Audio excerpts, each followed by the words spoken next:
And we'll go ahead and get started on that. Just gonna start my timer so I know when it's been a minute, because I can't see a clock with all of this up on my screens.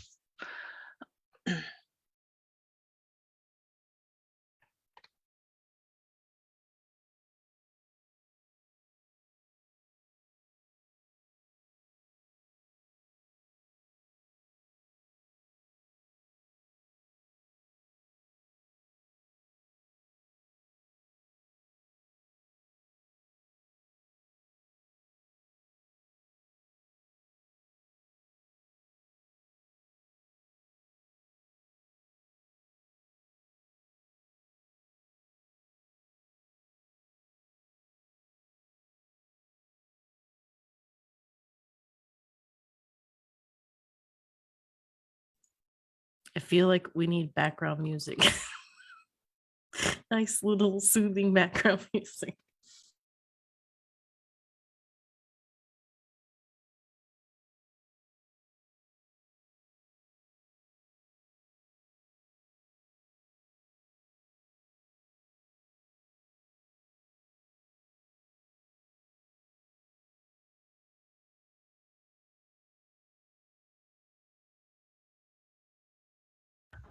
Okay, sorry, I had to step away from my desk for a moment, so I'm a little bit later than I had planned. We'll go ahead and get started.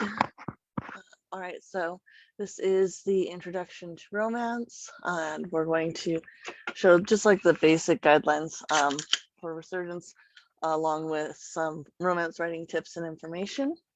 I am Rory Macaulay Heyman. I am a writer. My books include The Rogue Queen, The Vampire Servant, The Witch's Temptation on Dream, and The Demon Queen's Desire, Demon Queen's Duty, and Demon Queen's Destiny on Good Novel. And so let's go ahead and jump right in. I'm going to pause at the end of each slide if there's any immediate pressing questions that you have about the subject. You can go ahead and ask them at that point. If not, I do have a Q&A planned at the very end, so you could just write down your questions and we can address them at that point. Definitely just write down the questions and wait. It'll make it take less time if we do all the questions at the end, definitely. All right, so this is just an overview of what we're going to be covering. And so since this is just kind of a basic thing, you can also comment to us on the Resurgence group and Resurgence site, Facebook page, and let us know if there's any of these subjects where you'd like a deeper investigation of it, a masterclass on it. That way we can make sure that everyone gets all of the information instead of just what can be put together in a small presentation. And let's jump right in. I wanted to go ahead and start off with the sensitive topics because every platform has them. It's very important that you try to write in a way that's going to keep you on that platform, especially with Resurgence. We want to make sure that our readers are comfortable and that we're not perpetuating negative things and illegal activities as something amazing. So one of the first rules we will have is no abuse to love. Now this is going to be like the stories where a main character is actually abused by the person who is their love interest, more than just like maybe a little bullying, stuff where it's more physical and heavy psychological. We don't like to highlight abuse turning into love. And then no pedophilia. So love interests should be adults or within a smaller age gap.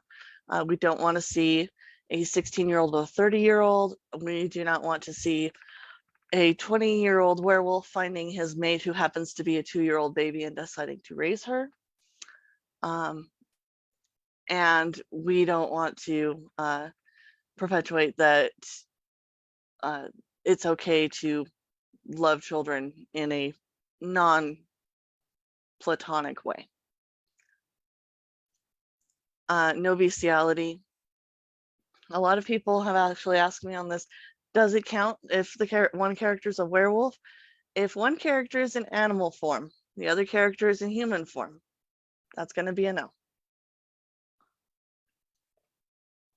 And no incest. If a family name is connected to the person, mother, father, cousin, sister, or brother, that's going to be a no. We can get into this a little bit more, but that's going to be the top of the line guideline.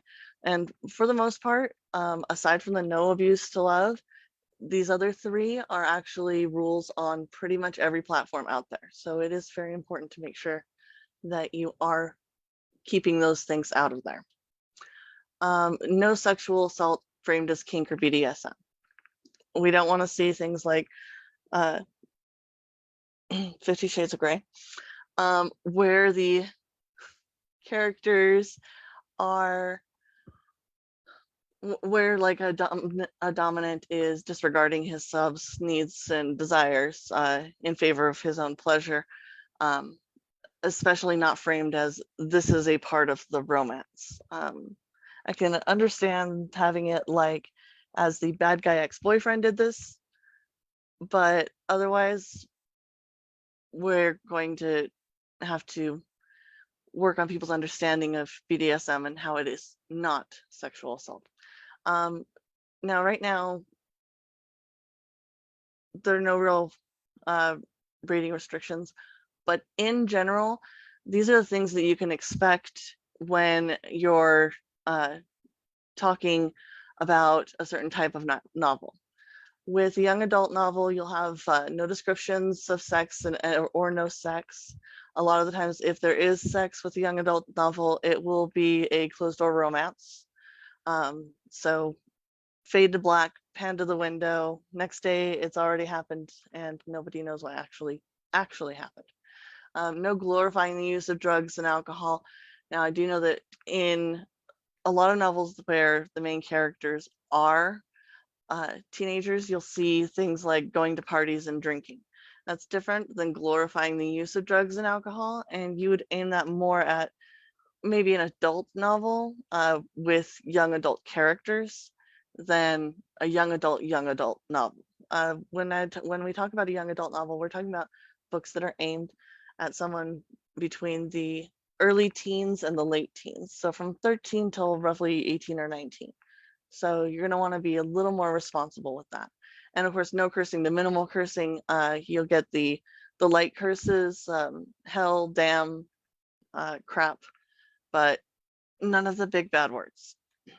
And when you're writing a clean adult novel, one of the basic rules you want to know is that there are no graphic sex scenes. Again, this is going to be a closed-door romance. Minimal use of alcohol. Characters will sometimes have a glass of wine, a glass of beer, a shot of whiskey, but they don't drink to get drunk. And you'll see very minimal drug use, if any at all. Again, minimal cursing and none of the big bad words. Although some people do write clean adult novels and stick in like one or two. It's like the PG-13 rule, where you can have like one proper swear word per movie.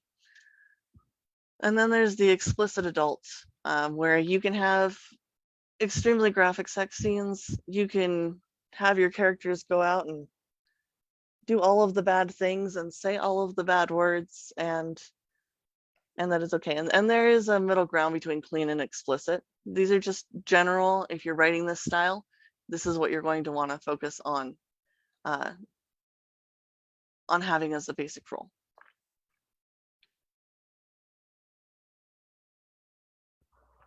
All right. So, what is romance?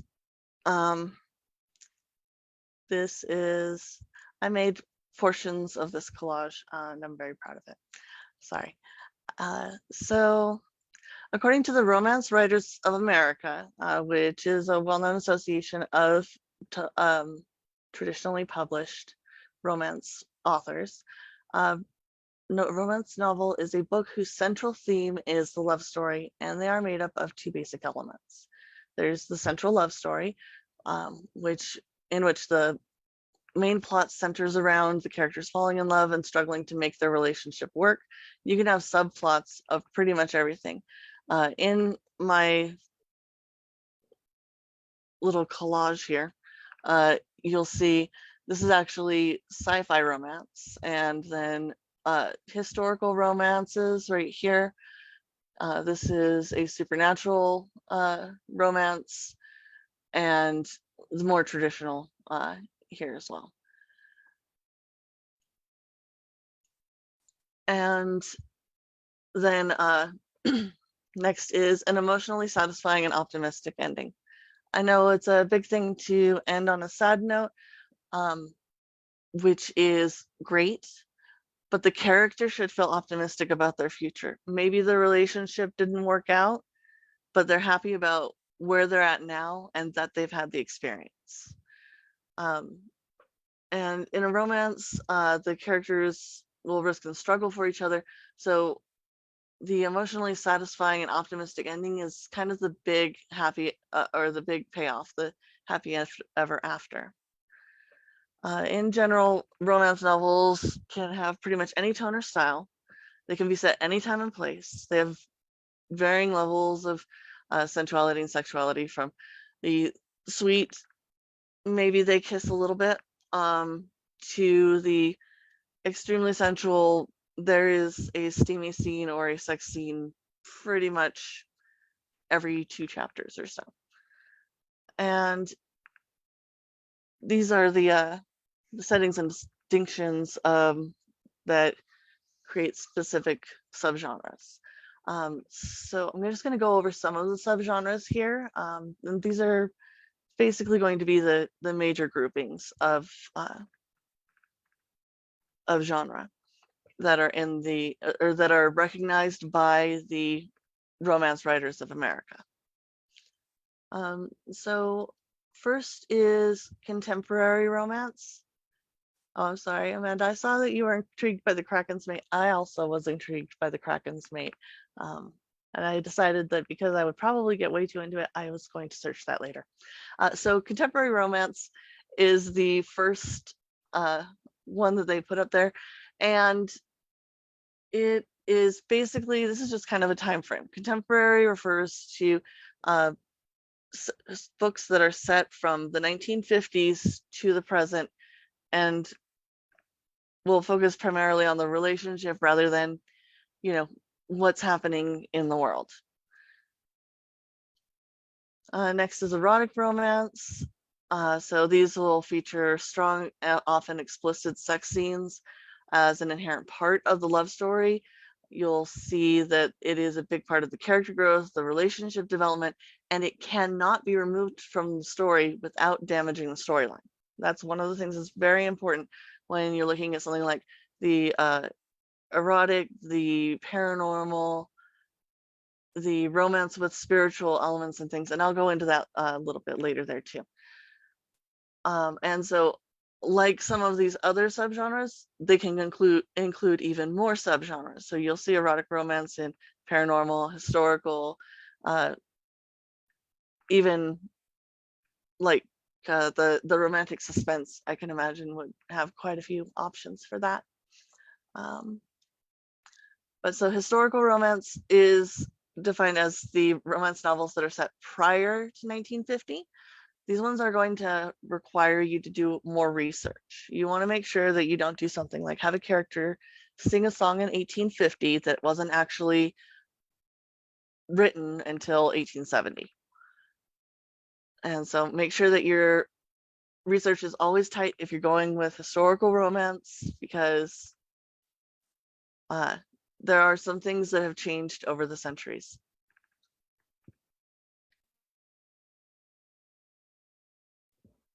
Sorry, I needed to take a drink. So next is paranormal romance. Now, this is actually kind of considered a triple threat sort of subgenre, and it contains romance novels that are set in fantasy worlds, in paranormal or supernatural worlds, or that have science fiction elements as part of the plot. So even though I don't consider science fiction paranormal, well, we just saw the Kraken's mate, and that was from a advertisement for or an article about sci-fi romance. Romance with spiritual elements is pretty much what it seems. The novel is focused around spiritual beliefs as a big part of the love story, character growth, and relationship development. And like the erotic romance, you cannot remove the spiritual aspect without hurting the story itself. And with this, you don't have to go with like straight Christian. You can go with any sort of spirituality. You could do a Wicca spiritual elements romance. It is pretty much up to you as the creator. And so next is romantic suspense, which is another triple threat. This one contains suspense, mystery, and thriller as part of the plot. I would almost say you could probably put romance horror, but I've literally never heard of romance horror. That may be out there. It could totally be out there in a thing. I have never heard of it. It would be really cool to read, though. And the last is young adult romance, and the most integral part of the plot with young adult romance is young adult life. Now, this does not mean this is young adult genre necessarily. The young adults could be in an adult novel. And so, again, you're kind of picking what your audience is going to be with this. Are you aiming it more towards adults, people who are past this phase of their life, or are you aiming it so that young adults will be interested in reading this? Because then you're going to want to follow those guidelines again. All right, and so one of the important things in all writing, no matter what kind of writing, whether it's movies, TVs, books, all writing is tropes. And so romance tropes specifically, I'm going to go over a few here. So all of these are common themes that are found in types of romance, and this is what gives you the flow of your story. It's what informs as to what your reader can expect to see from beginning to end. And I wanted to make sure that I do emphasize that it can be shifted to create a new story within an old trope. This is one of the things I'll go over a little bit later when talking about the difference between tropes and cliches. All right, so the friends to lovers, pretty popular. Characters have been friends for a long time and now discover that they have deeper feelings for each other. A lot of people really enjoy this sort of a plot, and it can lead to a really wholesome romance. It can lead to a lot of drama and conflict. It's a nice one to start with if you want to kind of ease into it, because the relationship is already there in the fact that these characters are already friends. Enemies to lovers, our main characters are rivals of some sort, whether it's business, familial rivals, like they're one family hates the other, professional, sort of like a criminal and a law enforcement agent, a supervillain and a superhero. Just they don't like each other, but then they realize that they do actually love each other. Soulmates, you see this one a lot with the paranormal and supernatural books. The main characters are usually supernatural beings of some sort. There's a soulmate bond that exists in them. It's usually created by a moon goddess, and they're expected to be the perfect match to the other person. And so this is one of those where you'll see a lot more of the insta love or love at first sight kind of making its way into that storyline. I did actually put billionaire and royalty in the same category here because they have a lot of the same elements. The main character is typically rich, powerful, and a bit arrogant. Um, and often you'll see that their counter, their romantic interest, is kind of the opposite. They're usually a little more humble. They usually come from a more common background or poor background. And they're a lot more personally capable sometimes, although you will see it where occasionally they'll make the billionaire or royal more capable and make the romantic interest basically a simpering girl. Um, I don't think that's a great idea, but I'm not those writers. So, and best friend's sibling is the last one in the types of relationship. And this one I actually like to compare to friends to lovers because for as long as you've known your best friend, you've probably known their sibling. Uh, you may have kind of a brother sister sort of relationship where there's bickering, or you may have a slight in awe of an older sibling or slight annoyance of the younger sibling. Um, and so, and there's also the kind of um, taboo of, okay, Amanda just noted that kissing booth is an example. This is definitely an example. And because it is often treated as taboo, being in a relationship with your best friend's sibling. And so some of the things that you're going to see in ways that characters are pushed to interact with each other, and this is actually kind of one of my favorites actually, is forced proximity. And so this is where basically the two main characters are stuck somewhere and do not have the ability to leave. It can be something as simple as a formal dinner party where they're both honored guests and expected to stay there. It can be something like a snowstorm or um, or they're forced to travel together because of like a business meeting or something. um, And what this gives you is an option for opening up intimacy between the characters because they have all of this time together to really get to know each other. This can actually be really good with the billionaire and royal if you're setting it with someone else because they'll be able to see this person who may be more capable than them. Maybe their love interest has camped all their life and they're stuck in a snowstorm and the power goes out, and this person knows how to keep warm, how to start a fire, and more importantly, how to cook on the fire.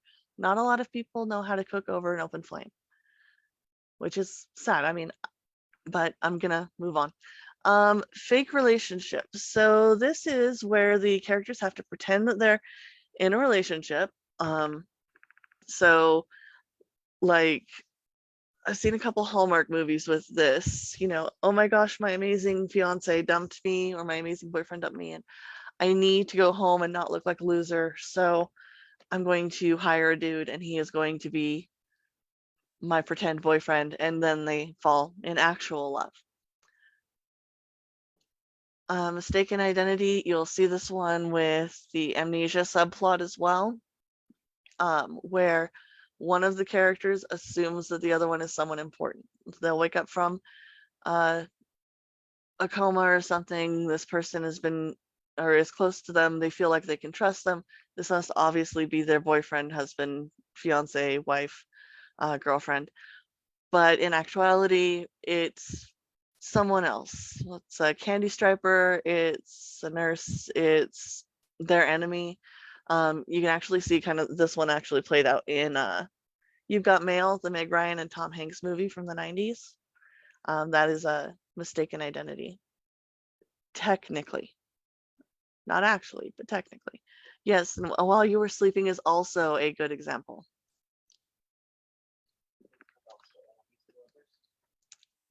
My husband has decided to point out that it is also an enemies to lovers storyline. Um, And then the last one we have is the office romance, where the characters work together, and usually they'll be like coworkers or employer-employee. This is where, again, where you'll see the billionaire play out with him falling in love with his assistant or secretary, or her falling in love with her assistant or secretary. I want to make sure that I emphasize here, none of these rules are hard and fast. The male has to be the powerful one. The female has to be the weaker one that needs to be saved. You can completely flip any of these tropes and it will work. And Amanda points out 2 weeks notice is an example of this. This is the office romance, the fake relationship, and the billionaire all flipped. All right, and so I want to get into trope versus cliche. In general, I don't like to read completely off of my cards, but when I feel like it's important, I'm going to emphasize it by reading what I've written here. And trope versus cliche is a difficult one because there is a fine line between a trope and a cliche. So a trope is a word, phrase, or image used in a new and different way in order to create an artistic effect. A trope is basically, it's chicken soup. Everyone makes it different, but you know that it's chicken soup because it includes chicken and soup. We've got the bases. Now you can add whatever you want. You can put in vegetables, you can put in noodles, you can put in other meats that go along with the chicken, but it's still chicken soup. A good example of a trope of used really well is Heather Linton's Belonging to the Luna. So I loved she took the bullied werewolf story and she shifted it immediately. It's shifted. See, when we see this this particular trope, it's usually the character is bullied for things like because she's a weak werewolf, or because just everyone is bullying her for no reason, or because she's scrawny and small. And this one, she's already kind of a strong character, and she's bullied because she's mixed race in a predominantly white pack. A lot of the time with the bullied character, we'll see it being an Omega who is forced to be a slave. She does also use that particular trope, but it's used for one of the male leads rather than for more sympathy for the female lead. A cliche is an expression, idea, or action that has been overused to the point of seeming worn out, stale, ineffective, or meaningless. It has become a stereotype. There is nothing new and different about it. Everyone writes it and does it the exact same way. This is where you see a trope turn into a cliche. And to that point, another book by Heather Linton, The Abused and Rejected Tribrid Luna Queen. Anyone who is familiar knows that this particular book is a challenge the author has given herself. And it uses every one of the bad tropes and cliches, and it uses them in exactly the way that pretty much everyone else does. The main character is an abused Omega who is a slave to the pack. Her relationships are abusive in both the pack and when she finds her mate. And this is one of the important differences between the two.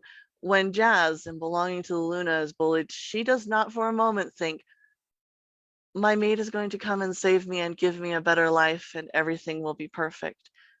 She is about changing herself, which she does poorly in the beginning, but she finds her stride and changes herself for the better before making decisions like leaving the pack.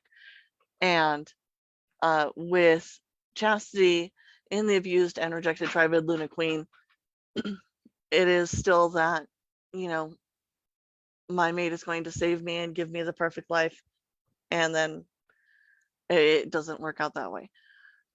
You can read one and see how it is amazing and how it treats all sorts of different tropes. And the great thing is, with a lot of books, if you're savvy in tropes, you can pick out every trope that is being used. But you can see how all of these are shifted and belonging to the Luna, and you can see how they're played for cliche in the abused and rejected tribrid Luna Queen. That being said, Heather Linton is one of my favorite authors, and I've read everything she's written. So we're going to move on to relationship building. And sorry, I had to take a drink there. This is important in all of in all romance. And it's done differently if you're doing a non-paranormal romance over a paranormal romance. And so one of the things that they all have in common is you establish your leads and their life before meeting. You have the first meeting. Now, the first meeting, which is not the first time they ever meet necessarily, it can just be the first time that we see them meet. But in that, you should kind of get a feeling of the interest or in enemies to lovers, lack of interest, or maybe even that kind of little niggling, you know, I hate him, he's so hot, but I still hate him sort of thing with the enemies to lovers. And then from this point is where you might see things kind of differ. In non-paranormal romance, I don't have these in the order that they're going to go in. So a lot of the focus is going to be on growing the bond or connection that the characters have with each other. I like to use a lot of good communication in my stories. I am not fond of characters who are purposefully obtuse, who choose not to share information, or who think that they know better than everyone else, so they're going to keep everything kind of close to their chest.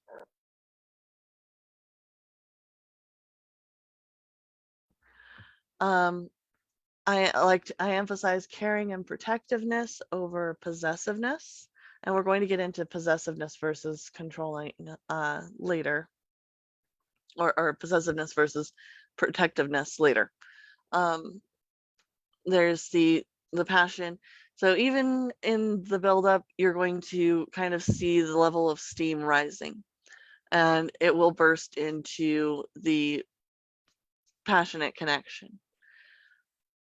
And then you can choose if your characters are going to go through a conflict where maybe they're having issues with each other, or a shared struggle where the two of them together are having issues with an outside element.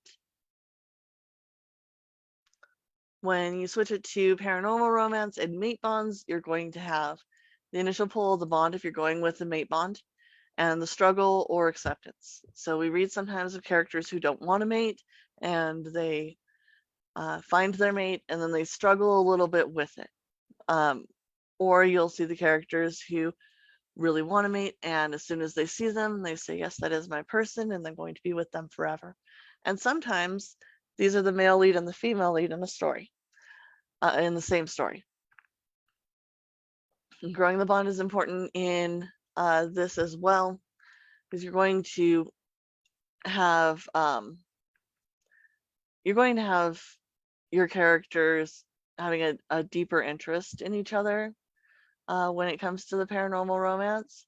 So growing the bond, taking that initial immediate connection and showing how it evolves and how it grows is going to be important. And again, there will be the conflict. Usually this is from something outside. Sometimes there is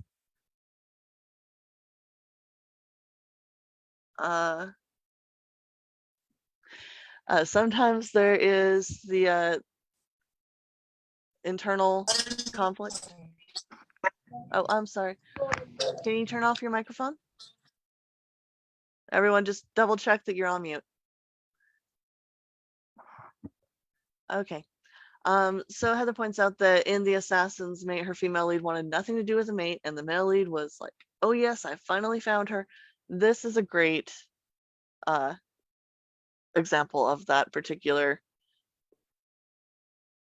trope, actually, because it is actually a trope. So it is a great example of that trope. And then passion, you'll see in paranormal romance, werewolves, shapeshifters are more passionate because they are connected more to their animal side, which not I mean, we don't necessarily know that animals are more passionate. They just follow their urges, and that's what we as humans see as passion. And then rather than caring and protectiveness, we see support and protectiveness. Now, in things like the werewolf romances, which is predominantly what I write, and so it's what I know better. Um, the female lead is usually a support for the male lead. And so we show how she is taking on this role of being a like a companion in more than just their relationship, but a companion as someone who is protecting the pack or somebody who is uh, helping with the business. And then with the male, we see the protectiveness, which is often mixed a little bit with possessiveness. And there is sometimes a bit of a fine line between protective and possessive. For the most part, they are fairly different. You just have to look at the emotion behind them. And on the note, I will actually switch over to protective versus possessive. So a possessive person or relationship is selfish, entirely on the part of one party. And in a protective, it's more of the caring, emotional, or even physical human shield sort of aspect. So it's more selfless. And you see in a lot of books, it's hard to draw the line because what we see in a lot of media is that things like jealousy um, is like jealousy is supposed to be endearing, and it can be in the very beginning. But once the relationship is established, that shouldn't be as much of an issue. Um, and so I have what you're going to see as habits of a possessive person. You'll see this in a lot of the male leads, especially in the power situations where they're something like a billionaire or royal, where they've always kind of gotten their way. They've always gotten all the attention that they wanted. They're in control of absolutely everything. They try to push all of this into their relationship with the other romantic lead.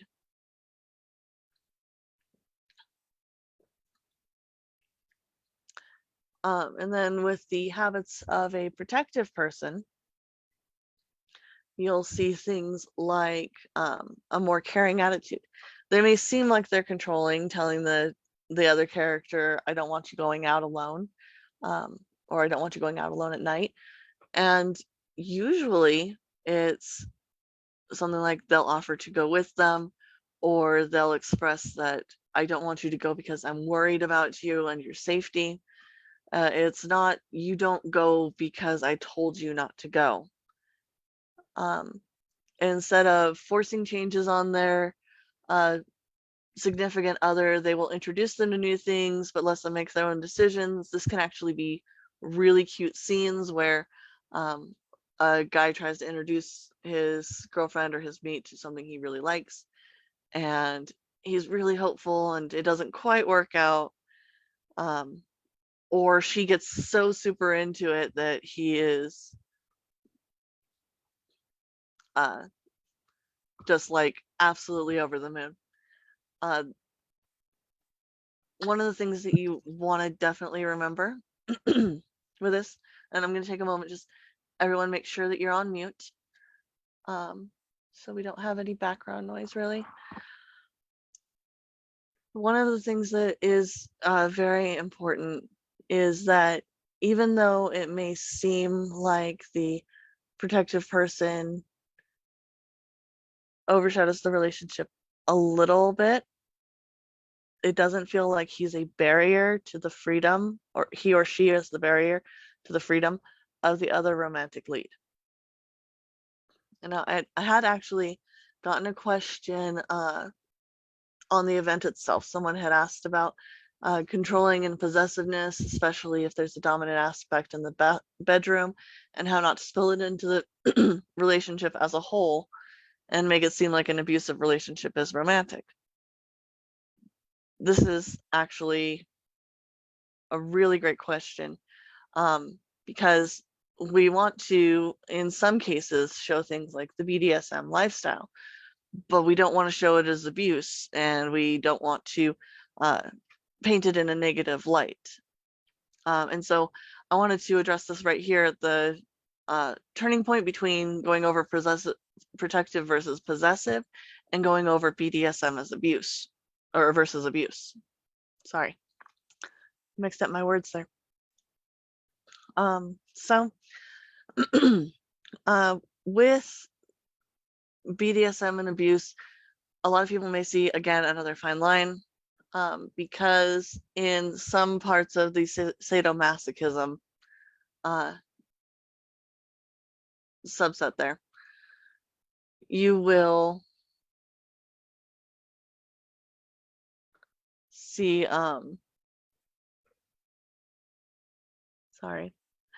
you'll see a term when a time when you will, or the dominant may inflict intentional harm or injuries on their submissive. But there's some very important distinctions between BDSM and abuse. And so before I get over that, I want to go over the fact that BDSM includes a lot of safety. Now, if you're interested in a BDSM master course, of course, let us know in the Resurgence novels group, and we'll go over all little things and big things, but I just want to kind of give you a bit of an overview. Safety is a huge concern in BDSM. If you are getting involved in that sort of relationship, or if your characters are, there needs to be talk. And you'll notice here, I have RAC and SSC. And the one thing that they both have in common is consensual. Everything in BDSM is consensual, even if it doesn't seem like it is.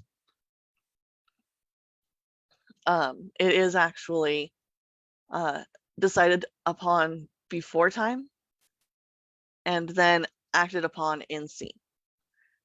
At any point, the submissive can safe word out. The dominant can safe word out. If you don't feel comfortable, if you don't feel safe, no matter your position, you can safe word and it's done.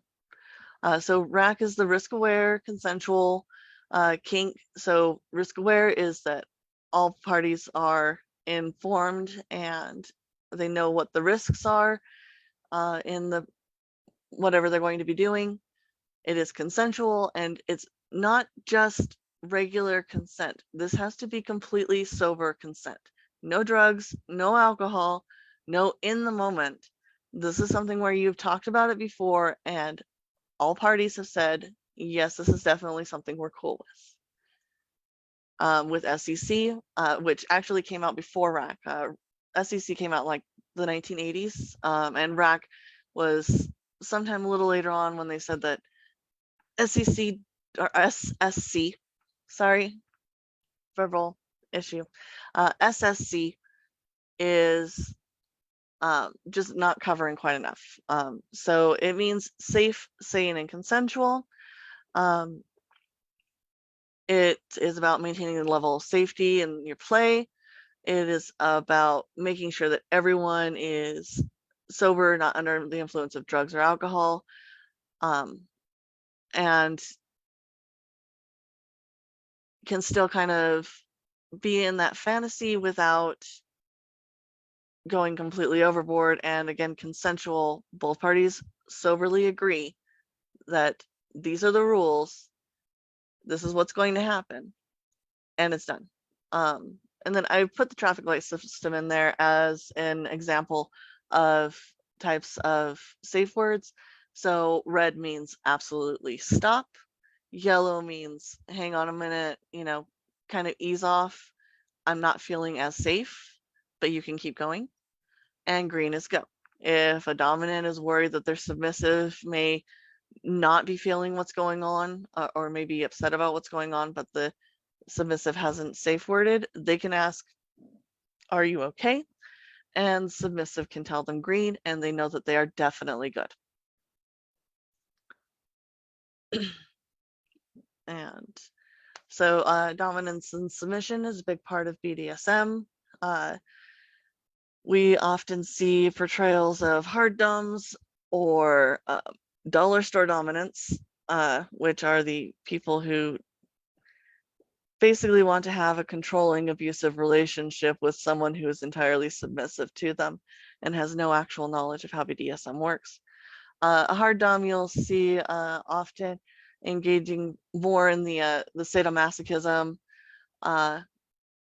roles. You'll see them being more of the authoritarian if they're doing something like age play. Soft doms are the cuddle doms. They're the ones who don't really want to punish you, but they will. And they are generally, you'll see them more in a caregiver role. So you'll see them a lot in the daddy dom little girl or mommy dom little boy sort of areas. Role play is very important with BDSM, as there's a whole subset of just different styles of role play. And then sadomasochism, this is where you're going to see more of the violence that people associate with BDSM. It goes beyond spacing. You've got CBT, which is cock and ball torture. You've got other genital tortures, flogging. I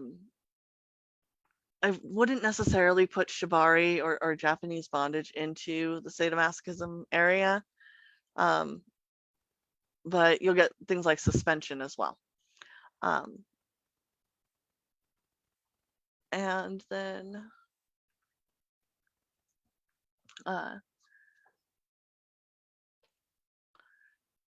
sorry, so you might have the typical master-slave sort of relationship where one individual serves the other.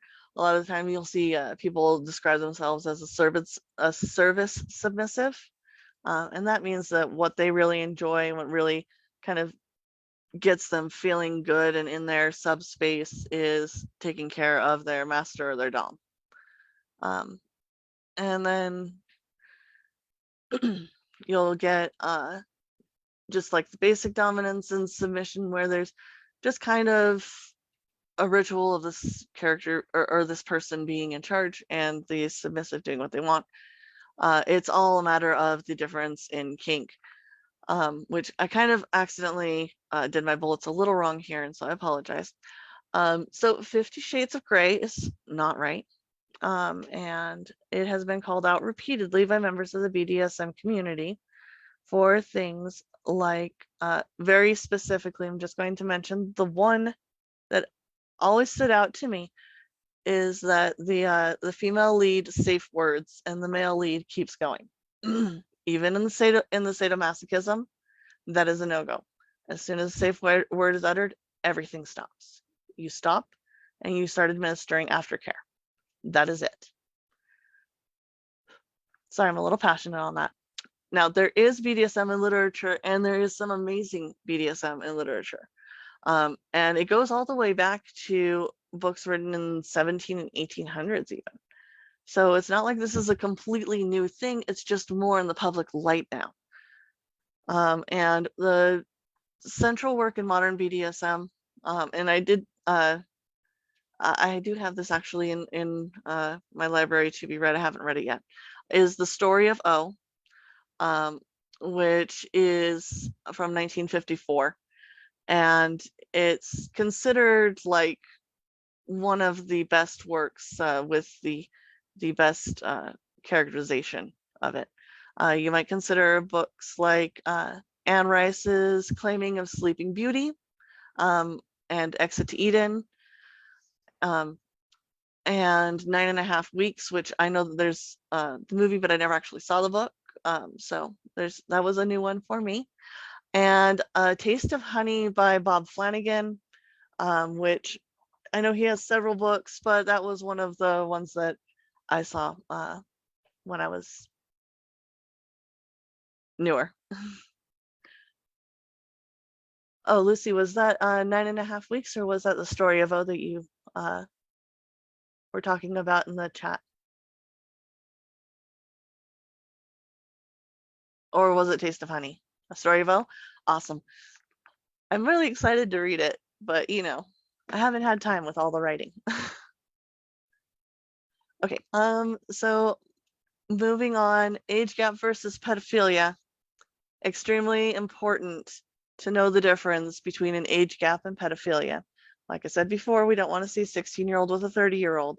There's no way that is entirely consensual. But, a age gap of 13, 14, 15 years when when the younger of the two is in their 20s isn't as big of a thing.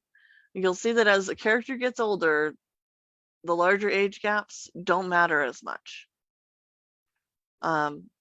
But one of the things you need to absolutely consider is that both characters need to be consenting adults.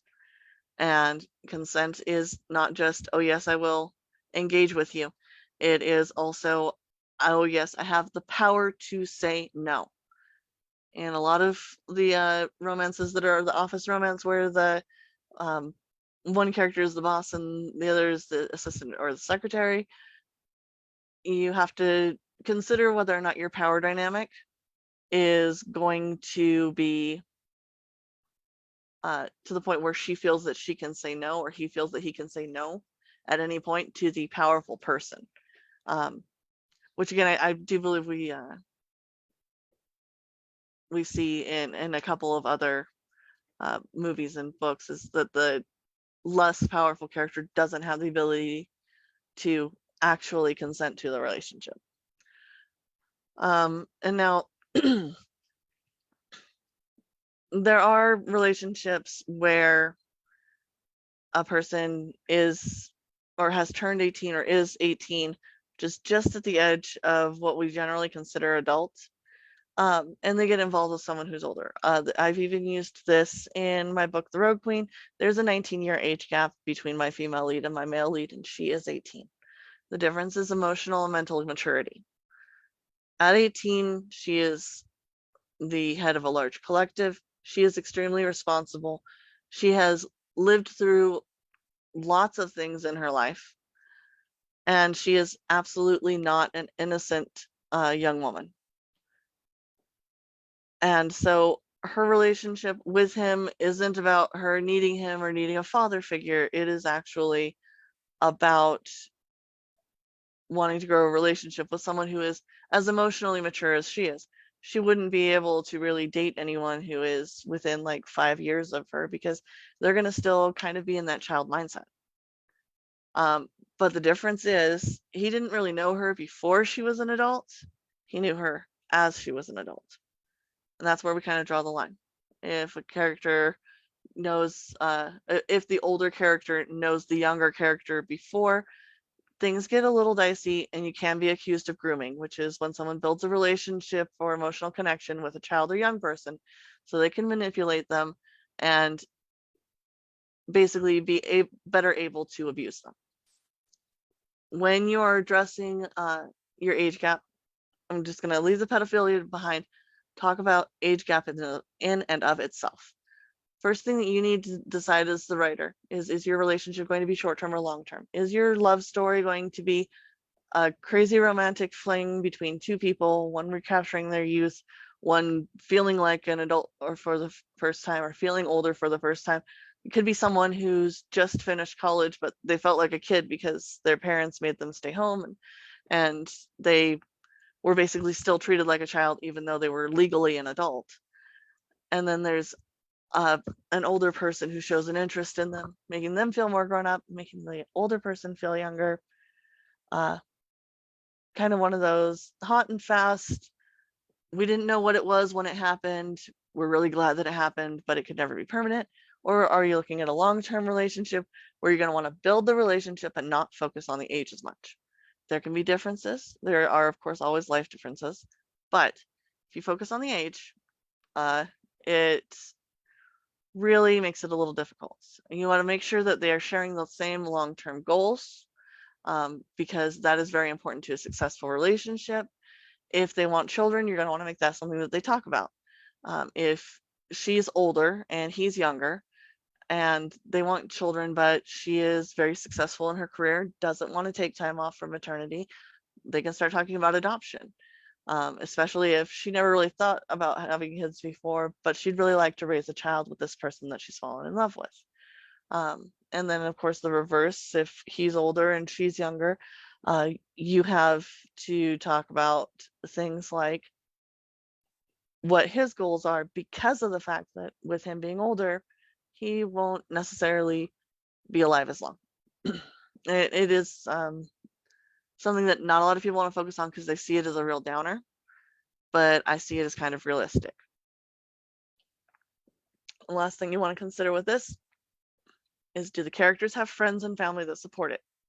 I was looking at an article from Psychology Today, and Mr. Spector said, our friends and our family play a role in our relationship success, whether we wish them to or not. In general, when friends approve of relationships, they help sustain our relationships, whereas their disapproval can be accompanied by behaviors that make it harder for us to feel invested in our relationships. You see this a lot. You get into a fight, your best friend doesn't like the guy, she keeps telling you to dump him. Or you get into an argument and it's really something stupid, but you're emotionally invested in your side and your friend likes the guy and she tries to show you where maybe you can come to a common agreement on it. And she supports that this relationship may be a little difficult, but she wants you to be successful.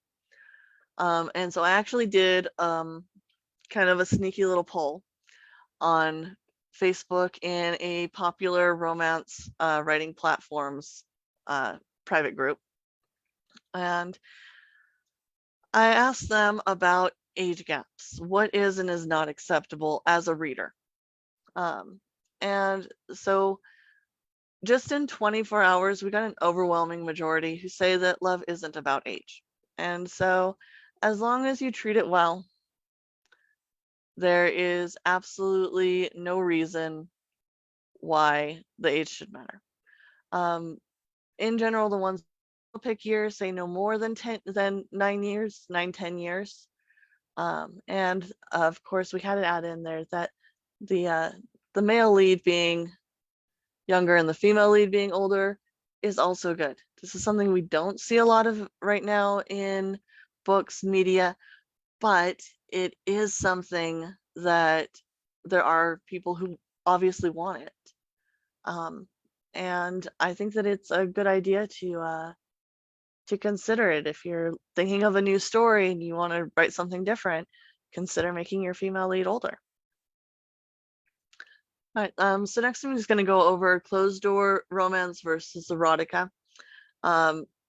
So there is actually a space in between that you'll see characters who have some steamy scenes, have some sex scenes, for the most part close the door if it's not important to the storyline. These are the two extremes though. Closed door romance does not have any sex on page.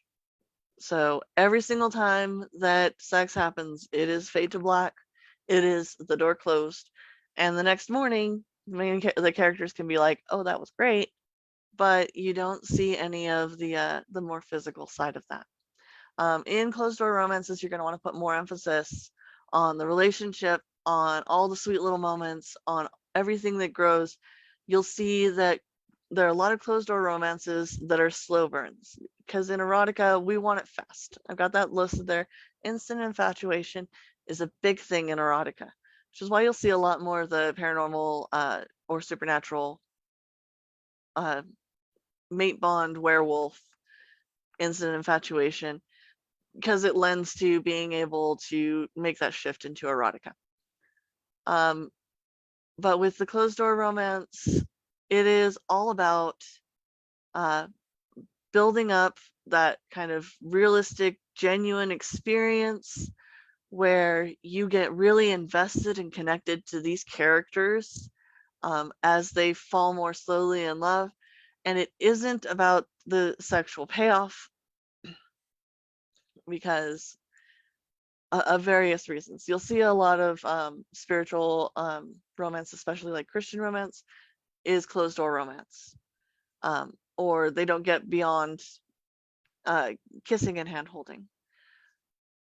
And again, with erotica is the absolute extreme. You'll have everything being a lot more passionate, a lot more fiery. Sex scenes are graphic. They include, usually they will include very descriptive terms. You can find kind of a variation in there where it's a mixture of descriptive terms and a mixture of emotional feelings, which can often lead to a kind of connection in that scene with the characters and how they are. And I wanted to put in there, it is rarely accurate. Most sex scenes and a lot of romance are rarely accurate as to how they really work. But we don't exactly read it for the accuracy. We read it because it's hot. And so that is actually it for me. I know I went a little bit over the 1 hour there. I'm going to be posting these additional resources into the Resurgence group and channel. Some of my information was pulled from them, but some of them are also really great to use.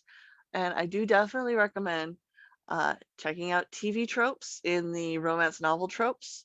It'll give you a good idea of what's often used. This particular writer, Mindy Klasky, does all of her trope examples with references to her own books, so you know which of her books you can read if you want to see that sort of a relationship.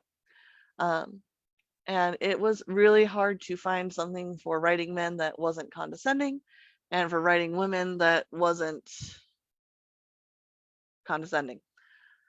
I both of them just really kind of every article I looked at to try and get resources for you all just felt like they were talking down to the gender that they were writing about. And then some good stuff for how to write love scenes, for more information on RAC and SSC. And of course, you can always get involved in BDSM groups on Facebook to ask questions. There are a lot of people who are more than willing to give proper information to the people who want more. So I'm going to go ahead and answer questions. I know I was a little fast paced there. I hope it wasn't too confusing. With master classes, we'll get more in depth on things and more focused on all the individual things, but this is just a basic introduction. And so I'm going to go ahead and mute here. Just any questions at all? I had a question. And it's something that came up earlier, but I'm pretty sure it's not something that you guys don't mean it like that. But if you do happen to have sexual assault in your book, what is your rules going to be about trigger warnings? Like, when should a trigger warning be? Should we put trigger warnings in our books? Stuff like that. I'm just wondering. For now, since we haven't worked out exactly how the chapter system is going to work, I would say a hard and fast rule is have a warning in the very beginning of your book that this book may contain uncomfortable subjects, and in author's notes for in the chapter before, I would put down any trigger warning for the next chapter, so the readers know before the next day hits and before the next chapter drops that there's something that might be uncomfortable for them. Gotcha. Any other questions?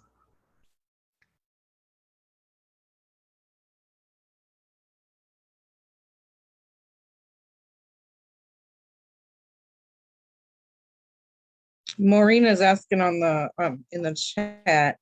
The book is treading on dangerous ground, but not glorifying it. Will it be acceptable on our end?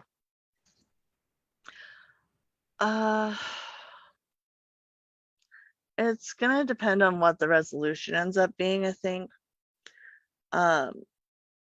by treading on dangerous ground, can you give me an example? Just so I have a better idea. Like, is it just a lot of really bad things are happening? Or something like that?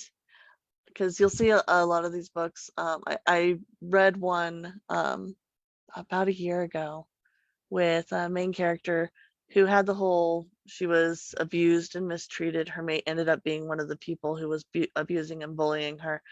And her overall decision was to leave, even though they still had that mate bond. So it's really going to depend. If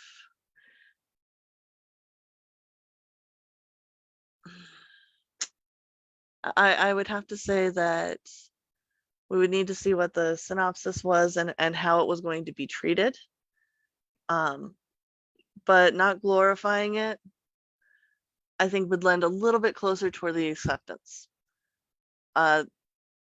Literature is one of those things where you can see a very important theme shown as a way to shine a light on it and not glorify it. And it's basically up to what your character decides to do with that, to make it either something cringy like my love will change his horrible years of abuse and attitude, to for you so that I can save this relationship and have it, I am going to go to therapy and I'm going to get help. All right, so Maureen, I would say what we'll probably want to do is turn this into a discussion in like the Discord or in the Resurgence group or channel. And so anything else?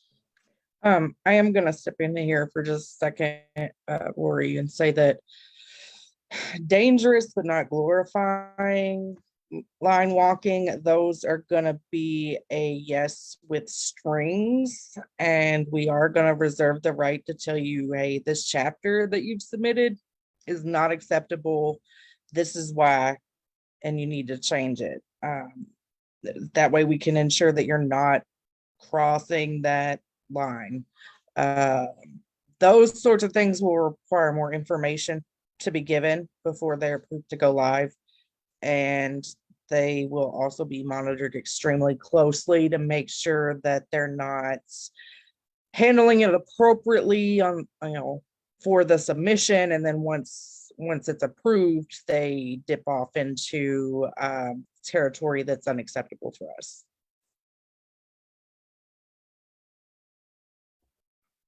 Yes, I definitely agree with that.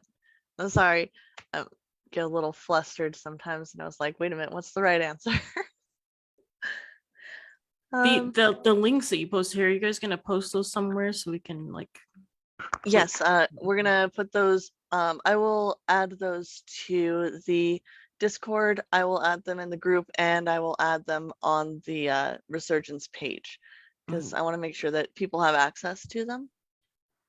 And I know that not everybody is in each individual part of the Resurgence community.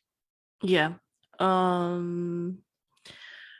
was gonna ask something, but I've already had it kind of answered several times, but not by you. So I guess I should ask your opinion too. So like one of the book, there's two books that I'm possibly going to be the first book that I'm going to write for Resurgence. Mhm. One of the books follows the trope of selling one's virginity. Mm-hmm.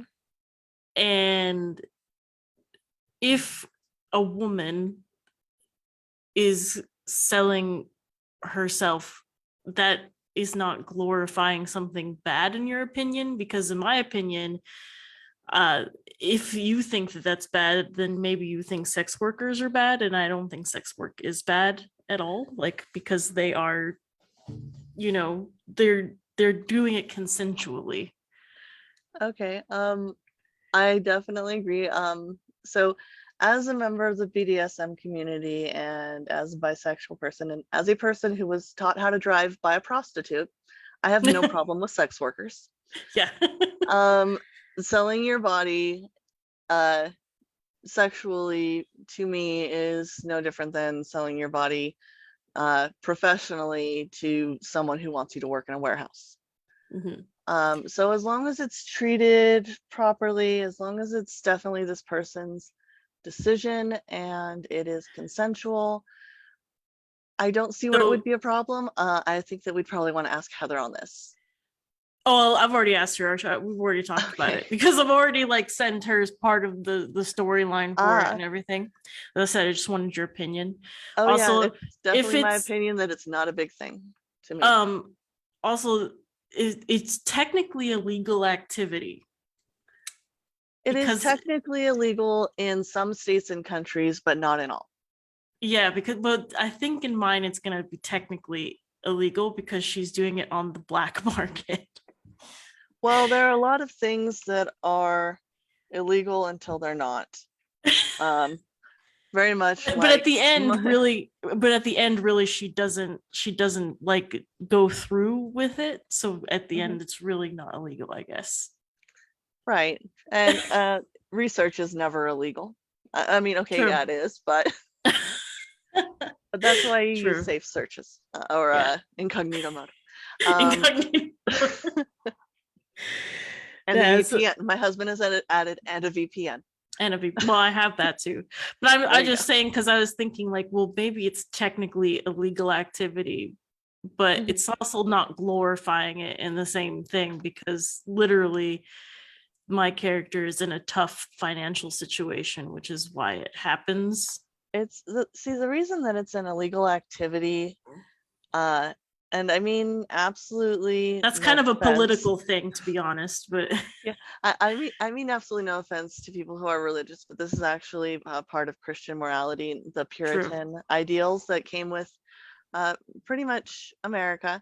But you'll see this sort of idea also as a part of patriarchal control. Women are not permitted to sell themselves because they can only belong to men. Or you're not allowed to sell your body because, you know, God gave it to you and this is how you remain pure to get into his kingdom. Yeah. I have nothing against men and I have nothing against Christian people. This is just things that I've gleaned for why sex work is illegal. Yeah, because in some countries it is legal, like in Australia, it is legal. And in Las Vegas, it is legal. Actually, in Las Vegas, it is not legal. In counties around Las Vegas, it is legal, but in Clark County, it is actually.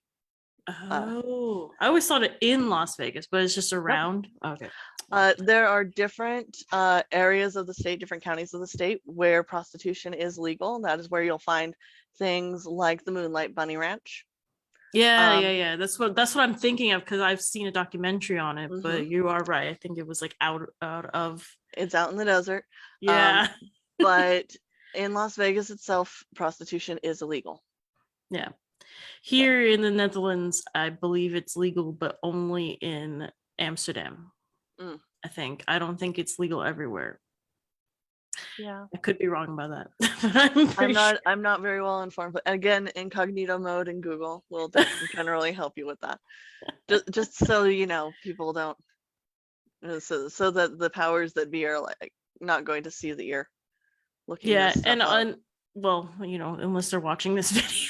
Oh, I'm sorry, VPN for that, not incognito mode. I mixed things up again. I apologize, Mr. Geek. Thank you.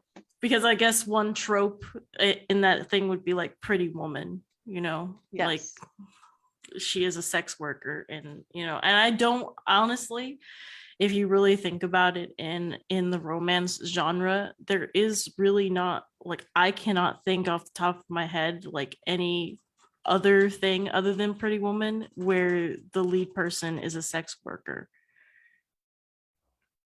I can't think of one. It does not happen often. Yeah, it doesn't happen often. Oh no, in Rent, actually, Ingeborg says in her book. I need to go look that one up then. Like I said, in Rent, Angel's actually a prostitute. Yeah, in Um, oh yeah, that's right. In Rent, yeah, mhm. true. But I'm thinking more in the romance genre, like Sorry, I of kind of see romance that novels. because there's so many romance True. themes in that particular musical. I see it as a romance, It's but I true. totally get where you're coming from.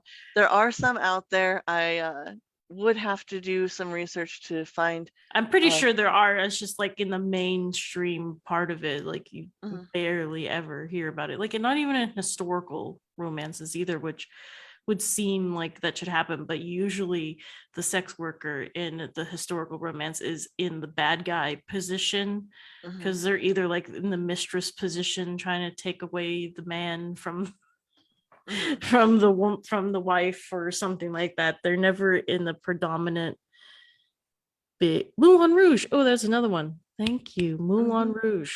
There's another one. Yep, that is another one. Um, musicals like sex workers.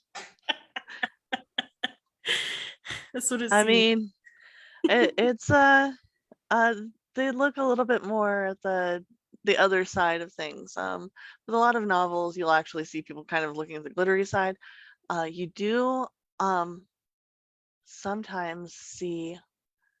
I mean, okay, so if you consider that in Victorian times, actresses were also prostitutes, and this is Yep, they something were that, considered sex workers, yeah. basically.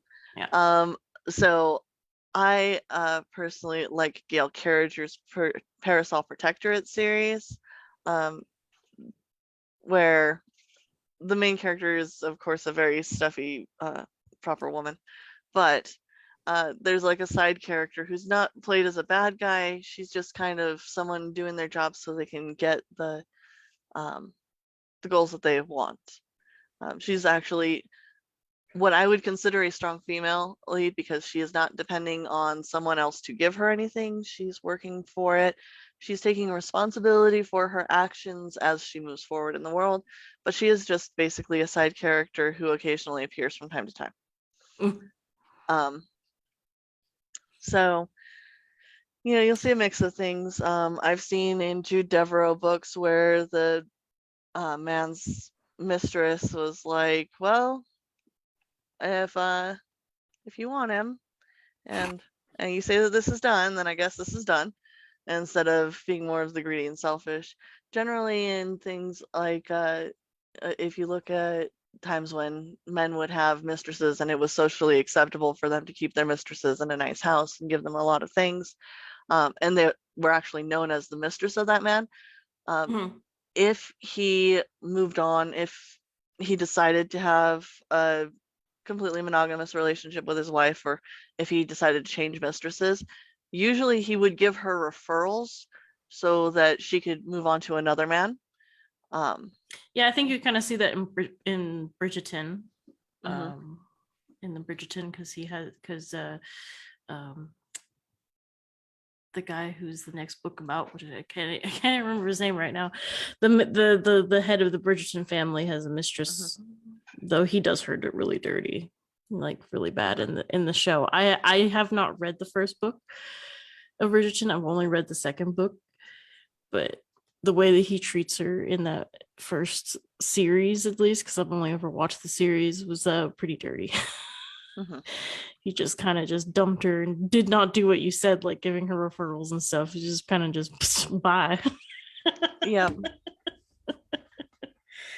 yeah, you'll see that. You'll see the selfish male characters. You'll see the responsible male characters, and you'll see the caring male characters, and they are three different people because when you see the responsible ones, they don't actually care. They're just doing what they have to do in order to not appear uh, as if they're acting improperly, or as if they're not as mm, res- uh, respectable. Yeah. And in my other book that is a possibility, it's a historical one, and my problem right now that I'm thinking about with my male lead is, first of all, he's a pirate, and second of all, the misogynistic tendencies of men back then I have to take into consideration, because even though it's unpleasant, it is a way of it's history. Like they really did Mhm. believe these things about women back then. And for a man to be woke, quote unquote, like back then would be very rare, or if impossible almost, I think. Make sure that That's- you research female pirates, yeah. because actually you'd be quite surprised, but pirates were one of the more open-minded groups of men. See, that might help me a little bit, because I mean, obviously he's a male pirate. The female lead is not. She is a pagan witch, but Mhm. still, like, yeah, maybe he would be a little bit more open. But at the same time, didn't pirates believe that women were bad luck on boats? Yes, women on ships were bad luck. Yeah. And that's where you get things like what is it called? Matage, where the pirates would marry each other. So they could have that bond of the relationship without risking the bad luck of having a woman on the ship. So pirates would not only generally not have women on their ship, or if they did, it wasn't for very long. They would keep their women hidden so that they would be safe as well. So they were protective, but just really not there in general. Right, I'm gonna cut in here Yeah. because Okay. we're kind of veering away from the Yes. actual just introduction course. That's what I Sorry was about thinking that. just now too.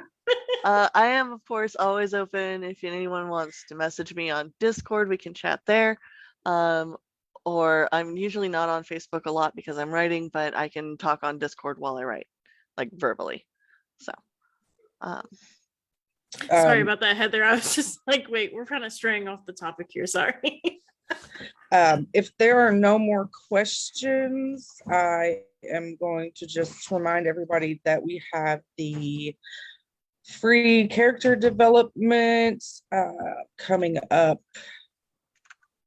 What day is that? It's on the 15th, and that is at why is my brain going blank? My brain stopped working. Hold on, let me pull up the event so I can tell you what time it is. okay. I'm gonna stop sharing my screen here. I think it was at like 8 or something. Hold on. Yeah, it's at 8. It's like an hour and a half from now. It starts like next week.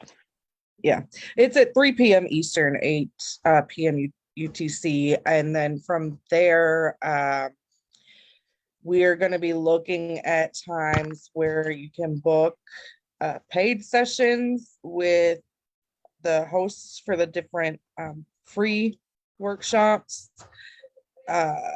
so that you can get into the specifics of your work and getting it prepared to go. Now, those one-on-one sessions with us, they're going to be very limited because we are doing a whole lot of work behind the scenes right now. So our time is minimal. But other than that, we will get the resource links posted to all of our various pages and chat groups and everything. And we look forward to seeing everybody next week. Thank you all very much for coming. I really appreciate that you were interested in this class. Again, you can contact me pretty much anytime. And like Heather was saying, we'll have the options for doing one-on-one sessions as well.